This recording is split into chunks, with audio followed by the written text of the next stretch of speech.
मुंबईसह अ, ब, क वर्गातल्या 6 महापालिकांची प्रारूप प्रभाग रचना जाहीर झाली। मुंबईमध्ये 227 प्रभागांची संख्या कायम ठेवण्यात आली आहे। 2017च्या निवडणुकीच्या वेळी जशी प्रभाग रचना होती त्यात यंदा फारसे बदल झालेले नाहीत।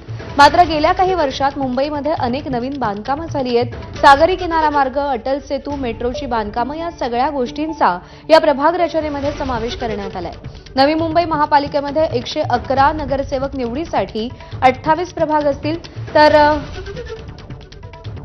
कल्याण डोंबिवलीमध्ये 122 जागांसाठी एकूण 31 प्रभाग असणार आहेत। पुण्याचा विचार केला तर पुणे महापालिकेमध्ये 41 प्रभाग असतील आणि विशेष म्हणजे 40 प्रभाग 4 सदस्यीय तर एका प्रभागात 5 सदस्य असतील।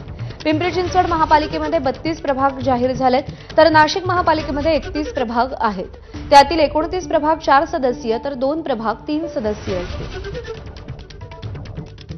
अजय माने आपले प्रतिनिधी सध्या आपल्या सोबत आहेत। अजय, प्रभाग रचनेचा आराखडा आता जाहीर झालेला आहे, त्यानुसार कोणत्या महापालिकांचा रचना कशी असेल?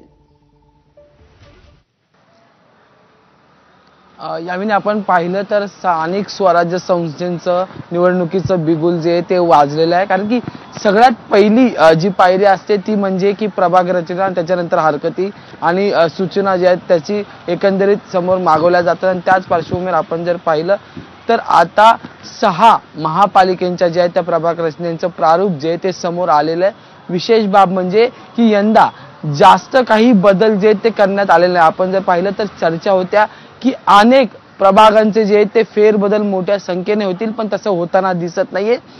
विषय आणखी महत्त्वाचा, मुंबईचा जर आपण एकंदरीत आराखडा पाहिला तर नव्याने झालेला कोस्टल असो किंवा मग मेट्रो असो किंवा मग नव्याने जी विकास कामं झालेले त्या अनुषंगाने थोडेफार डिवायडेशन जे ते झालेले आहेत, पण आपण जर पाहिलं तर पूर्ण प्रभाग आदला बदल किंवा फेरबदल जे ते झालेले त्यामुळे आता या प्रभाग रचना जाहीर झाल्यानंतर नागरिकांकडून काय हरकती आणि सूचना येतात हे पाहावं लागेल।